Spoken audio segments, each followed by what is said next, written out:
খরচ পড়বো মিনিমাম ধরেন 20 লাখ, কিন্তু এই 20 লাখে সোনারঘাটের বাজার রেতিয়া যাইব মিনিমাম 10 কোটি টাকা। খালা নাইজেরিয়া নাইব, সাদা আইব, ইটার সাথে আলাপ আলোচনা করিয়া বাজারে বানাইব 20 কোটি, এরা মিনিমাম 1 কোটি টাকা বানাইব। এরপরে দেখুন আগামী 1 মাস পরে টুর্নামেন্ট দিতেছি। কিটা টুর্নামেন্ট? 64টা ডিস্ট্রিক্টে দিব ফুটবল টিম করবার লাগে।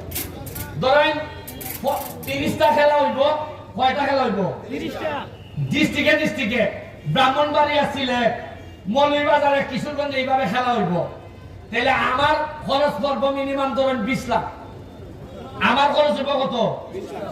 কিন্তু এই 20 লাখে সোনারঘাটের বাজার রেতিয়া যাইব মিনিমাম 10 কোটি টাকা। কত দিব? 10 কোটি। এই যে ক্যামেরা দেখতেছেন, এরা খালি আমার বক্তব্য আর ফুটবল ম্যাচে খেলা দেখাইয়া খালা নাইজেরিয়া নাইব, সাদা আইব, ইটার সাথে আলাপ আলোচনা করিয়া বাজারে বানাইব 20 কোটি, এরা মিনিমাম 1 কোটি টাকা বানাইব। জিগাই দেখুন আপনি কত গেল? 21 কোটি। এটা কিন্তু সরকারের বরাদ্দ না, আরো বেশি।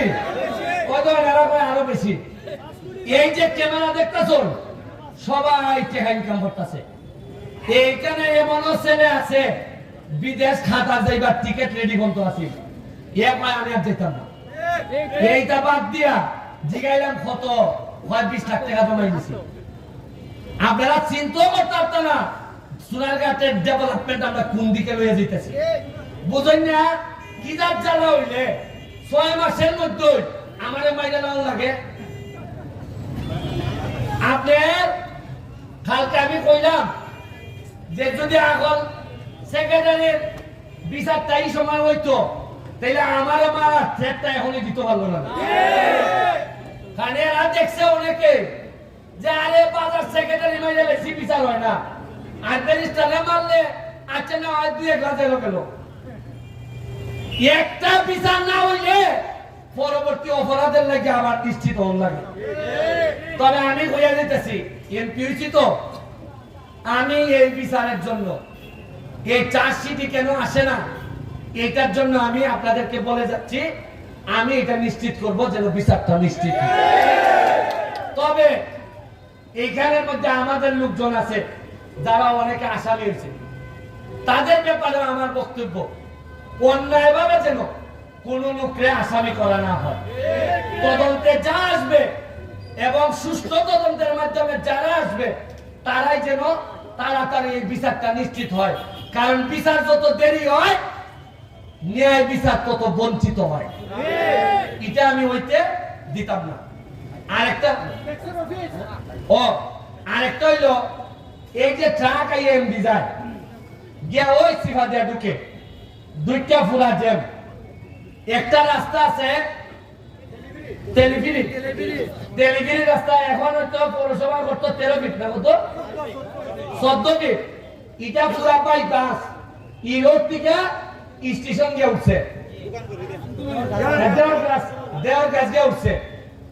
এখন যে জায়গা আছে এটারে বড় করে আমরা পুরা বাইপাস বানাইতে পারবো, তাহলে বাজারের উপরে প্রেসার অনেক কমে যাবে। এখন পৌরসভায় চাইতেছে উড়ু ঘুরিয়া করতো, ভটকান জানেননি, কোন রকম 1 লাখ টন দিত। এরা কত যত তাড়াতাড়ি খানটা হইলাম যায়, আমি জানি না এরার কত আগ্রহ কিতার লাগে। আপনার পৌরসভার ব্যাপারে কোন জবাব দিইতা আমি ইয়া পাইছি না। উপজেলার কাছে মেম্বারিত আছে, চেয়ারম্যানিত আছে, পৌরসভার জবাব দিই আমার জানা নাই। কিতা খাম হইতেছে, কুনানো হইতেছে আমার জানা নাই। আমি বেশি জানতে চেষ্টা করি না। মানুষে কইব যেমন হয় রাজনৈতিক বিরোধিতার কারণে মনে ব্যারিস্টার দিতে হয়, কিন্তু যখন আপনারা বিচারের নিচুন, তাইলে এখন থেকে আমি আর ছাড়তাম না, এখন থেকে আমি আর ছাড়তাম না। তবে আরেকটা কথা হয়ে শেষ করে নেই, যদি ব্যাক্সের অফিস ছাড়াও যা যা লাগে আমার সাথে যোগাযোগ করবে। আমি টেকা দিয়া কুল পাইতেছি না। আপনারা কইবা যেমন মজা করে না, তা মাত্র 4.5 মাসে 4.5 মাসে প্রায় 6 থেকে 7 কোটি টাকা পাইছি খালি বাটবার লেগে। কত যে টিউবওয়েল পাইছি, সেলাই মেশিন পাইছি, যা আপনারা হিসাব দিয়ে কুলাইতে পারতাম না। সঠিকভাবে দিলে এই 5 বছরে আমার সোনারঘাট কোনো গরিব লোক থাকতো না। যাই আজান পরিষেবা গিয়া আপনার কাছে অনেক কৃতজ্ঞতা। আর যদি মহিলা যাই গিয়া আপনারা সাক্ষী রেখে যায়, আমার পরে যেন আবারও খারাপ লোক যেন নেতা হইতো না পারে, এটা আমি আপনার কাছে দায়িত্ব দেব। যদি মহিলা যাই গিয়া আমি জানি না কতদিন বাঁচবো, মহিলা গেলে গিয়া আমার খারাপ লোক যেন আইতো না পারে ক্ষমতায়, এটা আমি নিশ্চিত করে দিয়ে গেলাম আপনার কাছে দিয়ে গেলাম। আর ওই লোকে আমরা যারা নেতৃবৃন্দ, আমরা একটু দাঁড়ান, বাচ্চাম সাহেব দাঁড়ান, মামা আপনারা দাঁড়ান। আমরা এই 4 জন আপাতত আমরা নতুন নেতা হয়েছি। আমি আপনার সামনে এই 4 জনের হাত ধরে আমরা শপথ করতেছি। ধরেন আপনারা একজন হাত ধরে বসে ধরেন, আমরা শপথ করতেছি যে আমরা নিজের স্বার্থে কোনদিন সোনারঘাটের কোন হক আমরা নষ্ট করতাম না। আমি বিশ্বাস করি আমার 3 জন পার্টনারেরা, এদেরকে নিয়ে আমরা সোনারঘাটটারে বহুদূর নিয়ে যাইব। এটা আমরা শপথ, এটা আমার বাবা মার উপরে একটা আমাদের শপথ যে সোনারঘাটের স্বার্থ নষ্ট হয় এইরকম কোন কাজ যেন আমরা না করি। ভালো থাকবেন।